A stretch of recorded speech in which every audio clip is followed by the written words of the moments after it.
Welcome to Aziz kitchen. அஸ்ஸலாமு அலைக்கும் friends. இன்றைக்கி நம்ம என்ன பார்க்க போகிறோன்னா ஒரு ப்ரெட் ரெசிபி, புட்டிங் ரெசிபி. இது எப்படி சிம்பிளாக செய்கிறதுன்னு பார்க்க போகிறோம். அதுக்கு முன்னாடி நம்ம அஜீஸ் கிச்சனை சப்ஸ்கிரைப் பண்ணாதவங்க மறக்காமல் சப்ஸ்கிரைப் பண்ணிவிடுங்க. இன்றைக்கி நான் 4 ப்ரெட் சைஸ் எடுத்திருக்கேன்.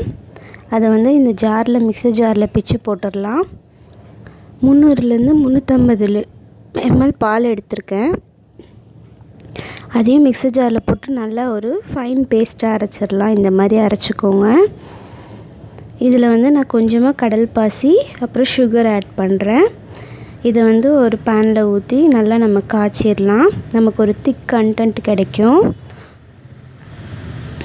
இங்கே பாருங்கள், இந்த மாதிரி நல்லா கெட்டியாகிடும். இந்த கடல் பாசியெல்லாம் கரைஞ்சிரும்.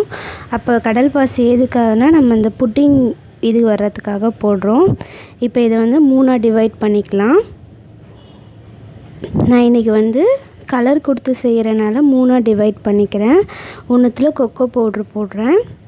உங்கள்கிட்ட கொக்கோ பவுட்ரு இல்லாட்டி வேறு ஏதாவது எசன்ஸ் கூட ஆட் பண்ணிக்கோங்க.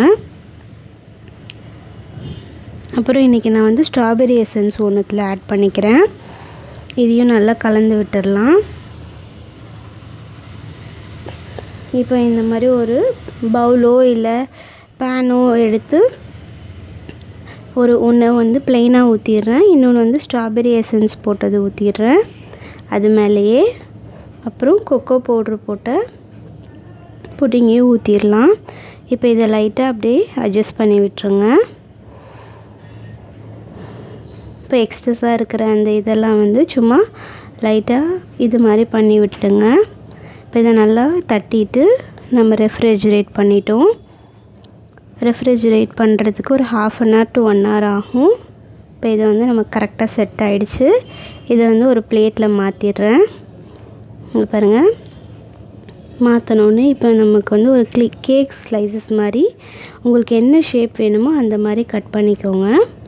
இந்த வீடியோ உங்களுக்கு பிடிச்சிருந்துச்சுன்னா லைக் பண்ணுங்கள், ஷேர் பண்ணுங்கள், சப்ஸ்கிரைப் பண்ணுங்கள். தேங்க்யூ.